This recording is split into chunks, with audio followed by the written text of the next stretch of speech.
I would like to start by acknowledging the gravity of this moment, highlighted by the fearless testimony of the witnesses here, especially true for the people of Minnesota, for communities across the country who are living in fear. This city is mourning the loss of one of its community members, Renee Nicole Good. 3 children are now mourning the loss of their mother because of a federal agent shot and killed her point blank range. And what has the federal response been? Calls for a transparent, accountable investigation? No. We're watching federally controlled probe shut out state and local authorities offering zero transparency. Are we seeing a calm commander-in-chief urging de-escalation and peaceful protest? No. We're seeing blatant intimidation and threats to invoke the Insurrection Act.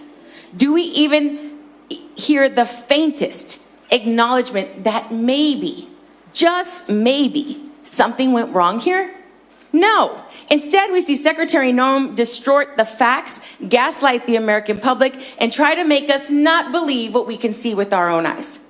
Let's be clear. Renee Nicole Good was murdered at the hands of ICE, a lawless agency that is promoting chaos and fear in our communities across the country. What is happening in Minnesota is unfortunately all too familiar for Arizonans. Arizona is no stranger to this fight. In 2010, the state passed the now Senate bill SB 1070, the Show Me Your Papers, right? 1070 was one of the broadest, strictest laws of its kind and at the time, and it took effect and made Arizona a testing ground for racial profiling and cruel immigration policies, the very kind that we see implemented across the country today. I represent a district that shares 300 miles of the border with Mexico, where families live on both sides of the border, families have mixed status, and the presence of Border Patrol and immigration agents is a fact of our daily life. But the level of aggression we have seen since Trump took office is truly unprecedented. I witnessed this firsthand when federal agents raided a local restaurant in my district when I showed up to ask for more information to do my job of oversight, tried to de-escalate the situation. They indiscriminately sprayed chemical irritants on the crowd, which included myself and journalists documenting the scene. And then they spun it and gaslighted the community. And what we're seeing here in Minnesota and what I've seen in Arizona is part of that same pattern. It's a pattern of intimidation.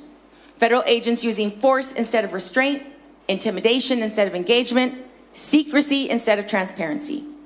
That is why, until significant reforms are made, Congress should not allocate another dime, ni un centavo, to immigration enforcement agencies. Secretary Noem should be impeached for her handling of this incident and for a campaign of terror across the country. We need to make sure that federal law enforcement serves the people, la gente, not terrorize them. We need accountability, we need answers, and that is why we are all here today, to be here with you.